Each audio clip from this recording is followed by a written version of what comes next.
मुरादाबाद नगर निगम द्वारा 8 जून 2026 से 3 जुलाई 2026 तक स्वास्थ्य सेवा पखवाड़ा जन चौपाल का आयोजन किया जा रहा है। इस अभियान के तहत नगर निगम की टीमें विभिन्न वार्डों और मोहल्लों में पहुंचकर नागरिकों की समस्याएं सुनेंगी तथा उनके समाधान के लिए आवश्यक कार्यवाही करेंगी। इस संबंध में आयोजित प्रेस वार्ता में नगर आयुक्त दिव्यांशु पटेल और शहर विधायक रितेश गुप्ता ने पत्रकारों को अभियान की जानकारी दी। उन्होंने बताया कि जन चौपालों में स्वच्छता, गृह कर, टैक्स, जल निकासी, सफाई व्यवस्था और नगर निगम से जुड़ी अन्य समस्याओं को प्राथमिकता के आधार पर सुना जाएगा। प्रेस वार्ता के दौरान पत्रकारों ने भी अपनी समस्याएं रखी, जिनके शीघ्र समाधान का आश्वासन दिया गया। शहर विधायक और अधिकारियों ने कहा कि प्रधानमंत्री नरेंद्र मोदी और मुख्यमंत्री योगी आदित्यनाथ के स्वच्छता अभियान को आगे बढ़ाते हुए हर वार्ड में जनता से सीधा संवाद स्थापित किया जाएगा ताकि नागरिकों की समस्याओं का त्वरित निस्तारण सुनिश्चित हो सके। माननीय मुख्यमंत्री जी के द्वारा स्वच्छता सेवा पखवाड़ा मनाए जाने के जो निर्देश वीसी के माध्यम से दिए गए थे, उसमें एक प्रमुख निर्देश ये भी था कि जो प्रशासनिक विभाग हैं उनके द्वारा जो समाज के प्रबुद्ध वर्ग हैं, चाहे वो व्यापारी वर्ग हो, चाहे पत्रकार बंधु हो या उद्योगपति बंधु हो, डॉक्टर हो इत्यादि जो प्रबुद्ध वर्ग है, उनको अलग अलग बैठाकर एक मीटिंग भी की जाए और विशेष रूप से शहरी क्षेत्र में जो समस्याएं रहती हैं या जो उस वर्ग की अपनी कुछ समस्याएं हों, उस पर जनप्रतिनिधियों के साथ भी यथासंभव कोशिश करते हुए वहाँ उनके बारे में सुना जाए। साथ ही इन चौपालों का एक प्रमुख उद्देश्य ये भी है कि जो सरकार के जनहित के कार्य चल रहे हैं, 12 साल से लगातार जन कल्याण के कार्य चल रहे हैं, उनके बारे में इन प्रबुद्ध वर्ग को अवगत भी कराया जाए, क्योंकि ये वो वर्ग है जो समाज को संचालित करते हैं।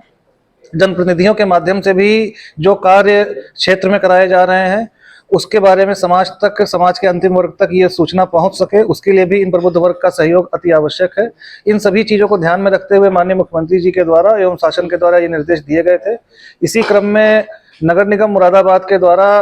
प्रतिदिन 3 वार्डों में सुबह 7 से 9 जन चौपाल लगाई जा रही है, जहां हमारे माननीय पार्षद गणों को बुलाया जा रहा है और वहां पे भी जनता की अच्छी भागीदारी दिख रही है। और नगर आयुक्त के स्तर पे कल व्यापारी वर्ग को बुलाया गया था और उनके द्वारा अपनी समस्याएं बुध बाजार क्षेत्र की बताई गई। आने वाले दिनों में लघु उद्योग भारती व जो हमारे एक्सपोर्टर बंधु हैं उनकी भी यहाँ पर इसी तरीके से मीटिंग विधायक जी से समय लेकर कराई जाएगी, महापौर जी का भी समय लिया जाएगा। पर हमारे सम्मानित पत्रकार बंधुओं ने ध्यान आकर्षित किया है। साथ ही एक बड़ी समस्या जो पत्रकार वर्ग से संबंधित थी, एक अच्छा पत्रकार भवन की यहाँ पर डिमांड काफी दिनों से थी, तो उसमें भी हमारे माननीय विधायक जी ने भी जो हमें सुझाव दिए हैं उन पर हम अमल करते हुए जो हमारी कोशिश है कि अगले सोमवार तक इसका भूमि पूजन करा दिया जाएगा। साथ ही टैक्स इत्यादि की समस्या पर भी माननीय विधायक जी ने पहले भी नगर निगम के अधिकारियों से वार्ता की थी और इस बार ये पहली बार ऐसा हुआ कि किसी भी फैक्ट्री को मार्च के महीने में भी सील नहीं किया गया और विधायक जी का ये काफी सहयोग भी रहा। उनके द्वारा जो हमारे उद्योगपति बंधु हैं उनको भी निर्देशित किया गया था कि सीलिंग की कोई भी कार्रवाई नगर निगम नहीं करेगा, किंतु आप अपना टैक्स जमा करें। और यही कारण रहा कि सरकारी राजस्व में हम 40 करोड़ से 2 साल पहले हम 40 करोड़ का टैक्स लेते थे, इस साल हमने करीब 162 करोड़ का टैक्स वसूला है। नगर निगम मुरादाबाद के कैंप ऑफिस में पत्रकार बंधुओं से बहुत अच्छी चर्चा और वार्ता हुई है। सरकार की जो भी अपेक्षाएं हैं उससे संबंधित विषय आज पत्रकार बंधुओं से हम लोगों ने, आदरणीय नगर आयुक्त जी ने और मैंने बात की है। लगातार चौपालें लग रही हैं सरकारी अधिकारी कर्मचारियों के माध्यम से भी और मेरे माध्यम से भी। उन चौपालों के माध्यम से जो भी समस्या, जो भी सुझाव आ रहे हैं उसको हम सीधा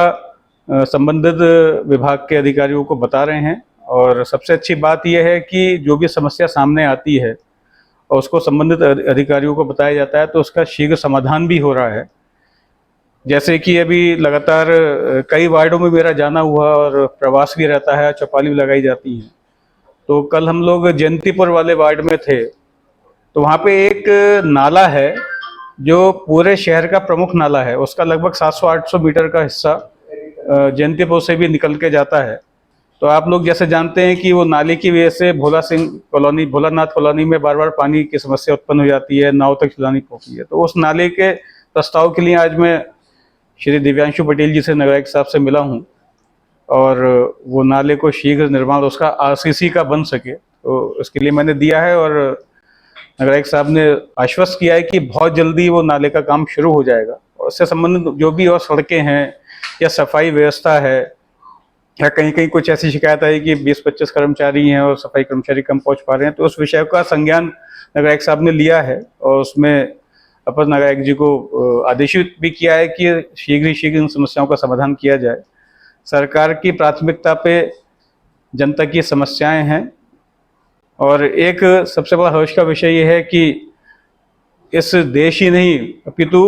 विश्व के सबसे लोकप्रिय नेता श्री मोदी जी की सरकार के 12 वर्ष पूरे हो चुके हैं और भारत आज़ादी के बाद से भारतवर्ष के सबसे लंबे कार्यकाल लगातार पीएम रहने का सौभाग्य भी उन्हीं को प्राप्त हुआ है। 4399 दिन आज पूरे हो चुके हैं। नेहरू जी भी 4398 दिन मैक्सिमम प्रधानमंत्री लगातार रहे हैं, लेकिन अब यह सौभाग्य मोदी जी को मिला है। और सबसे बड़ी बात है कि कांग्रेस के ज़माने में ना कोई विपक्ष था ना कोई पार्टी थी। आज विपक्ष भी मजबूत है, अन्य पार्टीज भी हैं, उसके बावजूद भी जनता का विश्वास मोदी जी के प्रति है और मोदी जी ने आज एक रिकॉर्ड भी भारतवर्ष में कायम किया है और इस तरह से जनता का आशीर्वाद मिलता रहेगा तो आगे भी बहुत लंबे समय तक उनका कार्यकाल चलेगा और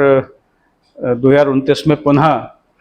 प्रधानमंत्री के रूप में जनता उनको बनाएगी।